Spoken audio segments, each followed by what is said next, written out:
Apa kabar para besti dan bestiawan Ed Clipper dimanapun kalian berada? Terima kasih karena masih setia mengawal channel ini untuk terus memberikan hiburan dari penjelasan film-film kesayangan kita.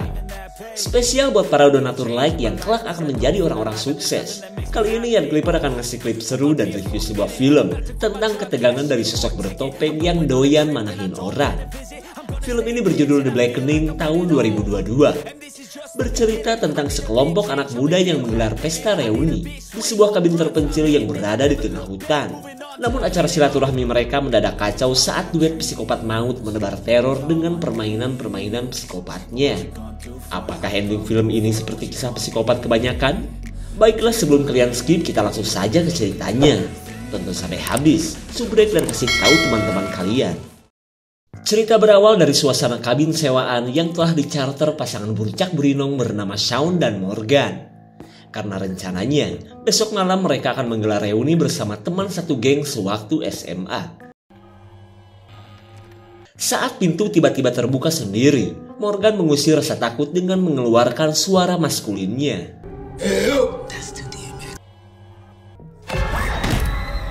Shawn yang ikutan kaget akhirnya kesal karena hidungnya terelbow sikut Morgan. Tapi karena wanita mah selalu benar, Shawn meminta maaf karena telah membuat kaget sang prinses. Lalu ia mengajak Morgan berkeliling, melihat setiap ruangan kabin yang belum mereka eksplor. Namun tanpa mereka sadari, pintu yang terbuka tadi adalah ulah sosok pria bertopeng yang terus memperhatikan mereka. Shawn dan Morgan tak menyangka kabin terpencil ini memiliki sebuah ruang permainan. Di ruangan ini pun banyak koleksi permainan jadul yang masih tersimpan rapi. Lalu perhatian mereka tertuju pada sebuah permainan yang memiliki nama penghitaman. Permainan macam apa ini? Terlihat Morgan dan Shawn penasaran dengan permainan yang memiliki figur orang hitam ini. Sungguh tak disangka permainan ini bisa bicara dan menyuruh mereka untuk memilih kartu. Lalu dari kartu yang Morgan ambil, ia mendapat sebuah pertanyaan seputar aktor kulit hitam. Lalu si permainan berkata jika Morgan tidak bisa menjawab, salah satu dari mereka bakalan tewas. Shawn dan Morgan jelas merasa konyol akan kata-kata permainan ini. Jadi daripada menjawab, mereka lebih tertarik ngoprek pernak-pernik permainan saja. Dan hingga pada akhirnya, waktu untuk menjawab benar-benar habis. It's time to die. Okay, you got me. Okay. Hey!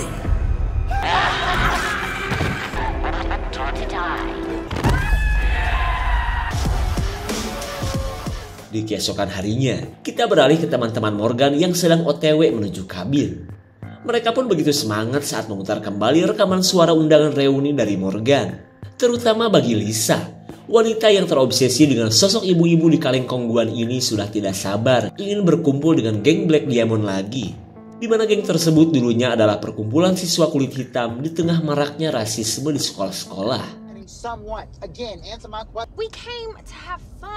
Lanjut kita menuju anggota geng lainnya yang akan jajan dulu sebelum tiba di kabin. Karena bagi wanita gemoy dan pembenci skincare ini, liburan tidak asik tanpa sirup dan cuci viral.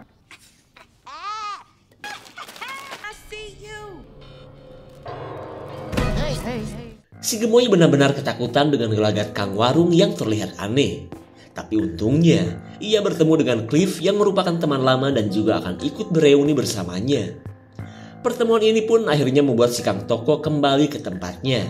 Sementara kelakuan gadget tersebut membuat si gemoy menduga paling-paling si Jabri kepincut akan kekenyalan tubuhnya saja. Come on, let's go. Why you got so much damn? Oh no, I never seen that.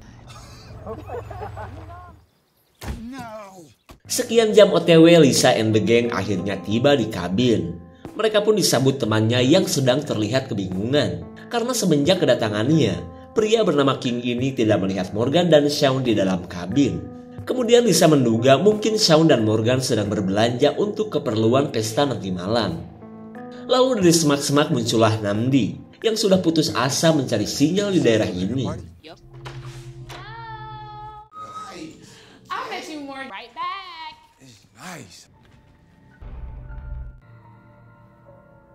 Wanita bernama Allison terlihat penasaran setelah merasakan keberadaan seseorang di ruang permainan. Tapi sayang, ruangan ini ternyata sudah dikunci.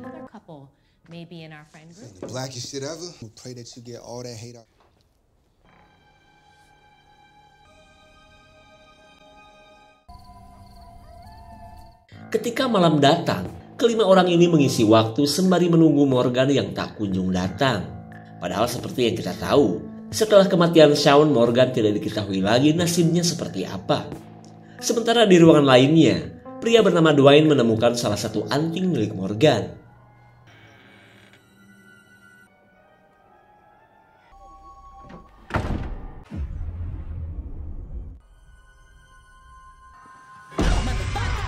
Kedatangan si gemoy dan Cliff membuat sosok pria bertopeng akhirnya pergi. Kemudian si gemoy lanjut mendatangi teman-temannya yang langsung merasa asing terhadap Cliff. Lalu si gemoy menjelaskan bahwa Cliff memang bagian dari geng mereka. Cuma masalahnya, Cliff tidak populer seperti mereka, terutama setelah Cliff kesandung kasus boker di dalam kelas. Mendengar kisah fenomenal tersebut, Allison akhirnya ingat, bahkan ketika Cliff selalu menjadi bahan bulian satu sekolahan. Kemudian Cliff berusaha mengakrabkan diri dengan ikut bermain kartu meski tak tahu caranya. Tapi daripada diajak main, Cliff marah disuruh duduk manis dan nontonin saja.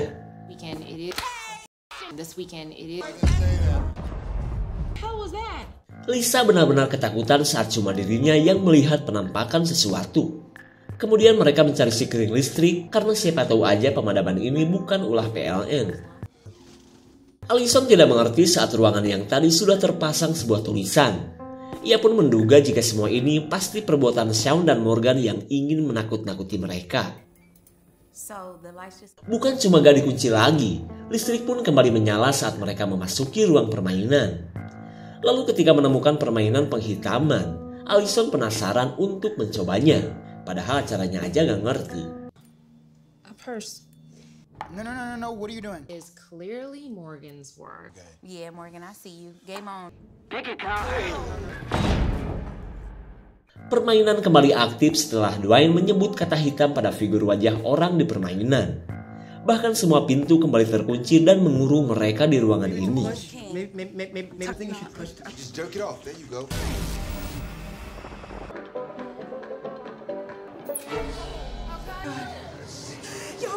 Mereka benar-benar panik karena Morgan sedang disekap dan entah berada di mana.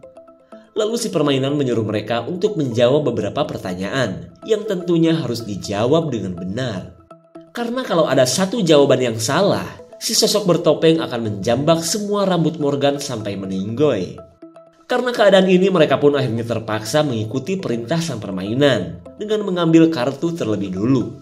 Di mana kartu-kartu tersebut berisi pertanyaan seputar tokoh-tokoh orang kulit hitam yang pernah sukses di zamannya. Hey, of course. Good for you. You pick a card. In the Fresh Prince of Bel-Air, before being replaced. Nikki came in. It was 3. That is correct. What does the NAACP stand for? Colored people. Correct. Every black person should be familiar with it. Stony the road. Correct.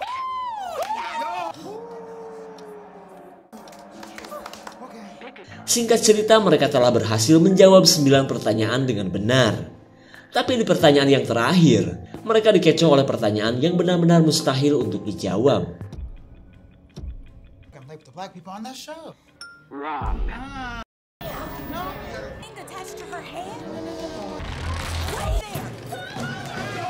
Morgan akhirnya bisa selamat dari hukuman jambak karena ia selalu menggunakan rambut palsu. Lalu ketika keadaan sedang kacau, pintu yang tadinya terkunci kini bisa dibuka.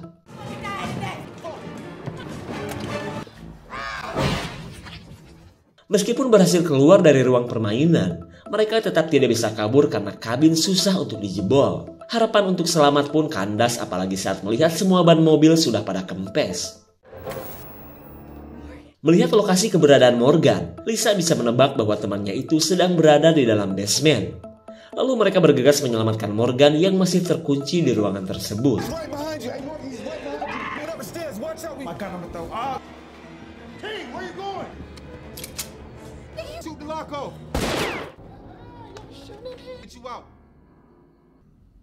Morgan!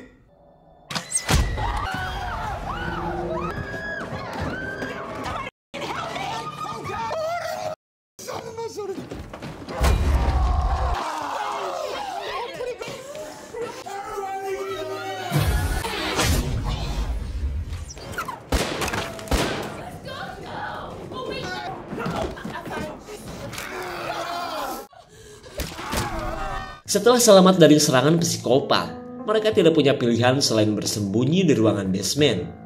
Namun ketika mereka sudah masuk, Cliff mengatakan bahwa pintu tiba-tiba terkunci lagi. Saat mereka kebingungan, permainan penghitaman kembali aktif dan menyuruh mereka untuk mengambil kartu lagi. Lalu dari kartu yang diambil, mereka diharuskan memilih seseorang yang paling hitam untuk dikorbankan. Perintah tersebut jelas membuat mereka bingung, karena gak mungkin juga mereka tega mengorbankan temannya sendiri. Namun karena waktu yang hampir habis, dengan berat hati semua orang sepakat memilih Cliff untuk dikorbankan. Sementara Cliff yang tidak bisa berbuat banyak cuma bisa pasrah karena memang dari dulu ia selalu diperlakukan seperti ini. Dan hingga pada akhirnya, Cliff yang malang pergi keluar untuk menghadapi si pria bertopeng mudik. Lalu setelah Cliff pergi, pintu ruang permainan pun terkunci kembali.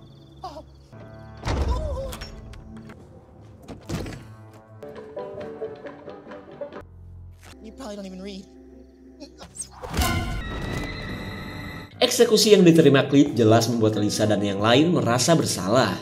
Apalagi saat mereka melihat Cliff yang terluka dibawa ke ruang rahasia. Tapi tiba-tiba si permainan berkata bahwa mereka telah membuat kesalahan karena tidak memberi kesempatan kepada Cliff untuk menyebutkan pilihannya. Dan karena kesalahan tersebut mereka wajib melanjutkan permainan lagi. Meskipun Namdi dan teman-temannya menolak, si pria bertopeng berkata bahwa permainan akan terus berlanjut, di mana kali ini mereka diberikan waktu 3 menit untuk kabur sebelum ia datang dan menghabisi mereka. Mendengar perkataan tersebut, mereka bergegas kabur mumpung semua pintu sudah dibuka. Kemudian mereka mencari segala sesuatu untuk dijadikan senjata. Lalu sesaat sebelum kabur, mereka membagi menjadi 2 kelompok untuk mengecoh si pria bertopeng, di mana Lisa, Namdi, dan Dwayne akan kabur melewati basement, sementara sisanya akan kabur dengan melewati hutan.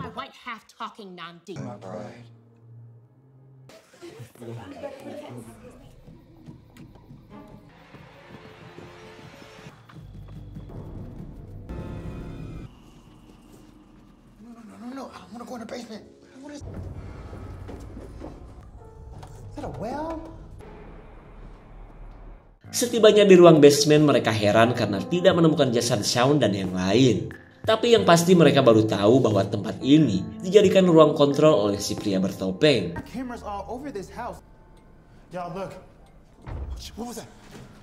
Dirasa ada yang datang, mereka lanjut kabur menuju sebuah pintu rahasia.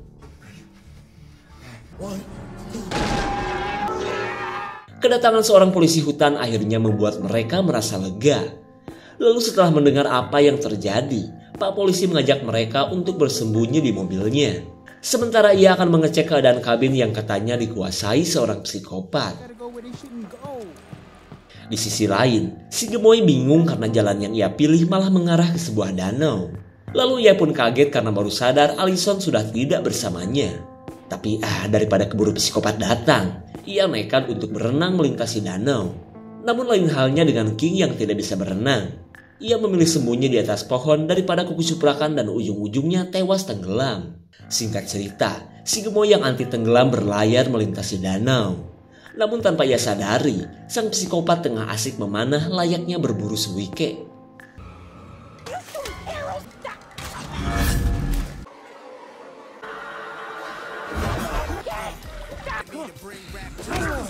Di tengah pertarungan King dan si pria bertopeng, Allison yang ternyata bersembunyi akan segera membantu. Ia pun mengumpulkan keberanian dan berfantasi menjadi si Wolverine yang merupakan superhero kesukaannya.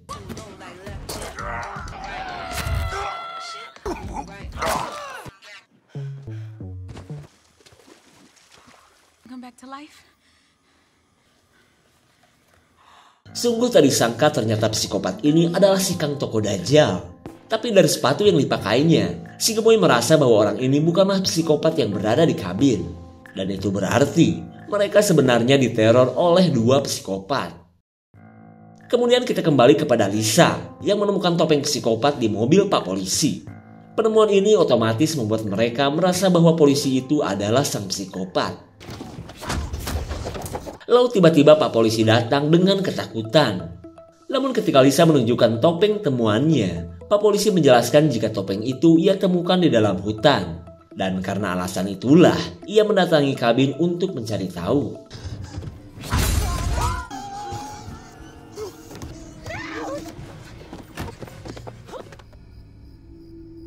Singkat cerita, mereka sembunyi di loteng kabin yang super bau. Akan tetapi keberadaan mereka dengan mudah diketahui oleh si psikopat.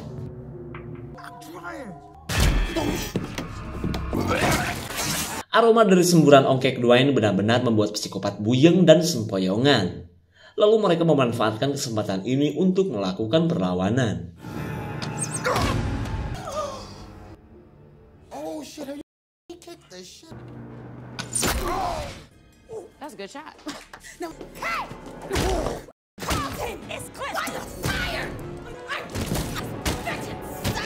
Semua orang terlihat kaget saat Lisa dengan brutalnya merujak psikopat sampai hancur. Lalu dari sebuah foto jadul mereka baru tahu bahwa kedua psikopat itu adalah saudara kembar. Kemudian si gemoy menunjukkan sebuah catatan yang ia dapatkan dari psikopat yang di hutan. Di mana dalam catatan tersebut, seseorang telah membayar kedua psikopat ini untuk menghabisi mereka. Akan tetapi mereka tidak tahu siapa dalang dari semua ini. Kemudian mereka membagi tugas demi mencari Morgan yang sampai saat ini entah seperti apa nasibnya. Semua orang jelas kaget saat menemukan Cliff dan jasad Pak Polisi. Apalagi saat mereka melihat sebuah rekaman CCTV ketika seseorang membuang dua jasad ke dalam sumur.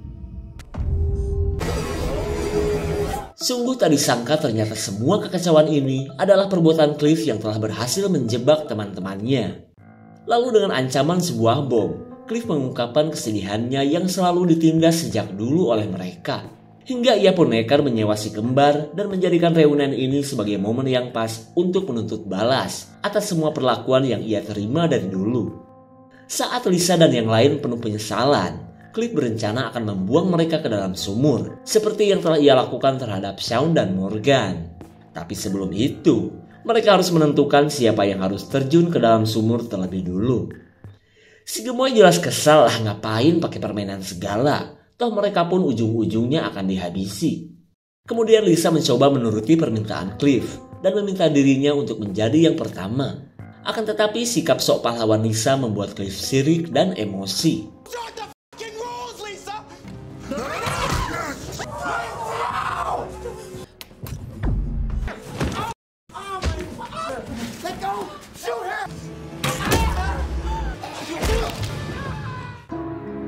Berkat kekompakan geng Lisa, Cliff pun akhirnya tewas membuih ke dasar sumur.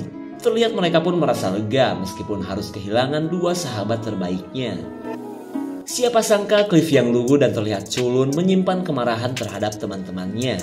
Dari film ini kita bisa mengambil pelajaran untuk selalu menghargai orang seperti apapun keadaannya. Karena siapa tahu ketika kita sedang tidur lelap, orang yang pernah kita lukai sedang menangis atau berdoa meminta keadilan. Segitu saja untuk Cliff dan review kali ini. Tonton video Clipper lainnya ya. Terima kasih dan sampai jumpa.